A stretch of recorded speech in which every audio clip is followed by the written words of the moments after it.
बीडच्या मस्साजोगमधील सरपंच संतोष देशमुख हत्या प्रकरणी अजूनही मारेकरी फरारच आहेत आणि अशामध्येच विरोधकांनी राष्ट्रवादी अजित पवार गटाचे मंत्री धनंजय मुंडे आणि खंडणी प्रकरणातील आरोपी वाल्मिक कराड यांचे संबंध असल्याचे आरोप केले होते।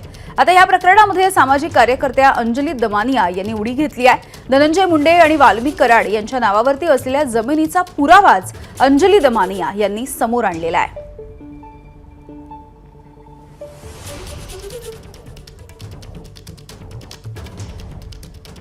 तर धनंजय मुंडेंवरती त्यांनी आरोप केलेले आहेत। आपण बघूया त्यांचे आरोप नेमके काय आहेत। धनंजय मुंडे आणि वाल्मिक कराड यांची एकत्र जमीन असल्याचा त्यांचा आरोप आहे। त्यांनी असं म्हटले की हे घ्या, धनंजय मुंडे आणि वाल्मिक कराड यांच्यामधील आर्थिक सख्य किती आहे याचे धडधडीत पुरावे।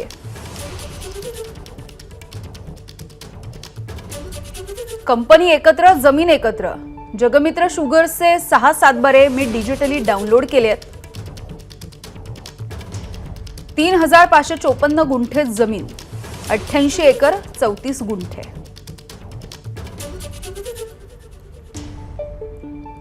दरम्यान अंजली दमानिया यांचे हे आरोप नेमके काय आहेत आपण बघूयात। त्यांच्या 2 कंपन्या व्यंकटेश्वर इंडस्ट्रियल सर्व्हिसेस आणि जगमित्र शुगर्स नावाच्या 2 कंपन्या, ज्याच्यात हे दोघं आधी डायरेक्टर होते, पण आज देखील त्यांच्या पत्नी या त्याच्यात धनंजय मुंडे यांच्या पत्नी त्याच्यात आज देखील डायरेक्टर आहेत नावापुरत्या। म्हणजे महाबुलेक या वेबसाईटवर मी जेव्हा बघितलं तर अक्षरशः धक्का बसला।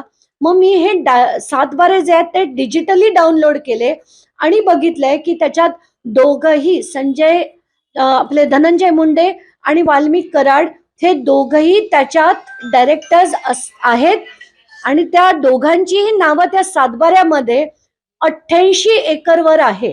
म्हणजे हे फक्त कंपन्यांमध्ये एकत्र नाहीत, हे 7 म्हणजे जमिनींच्या याच्यात सुद्धा व्यवहारात सुद्धा एकत्रच आहेत।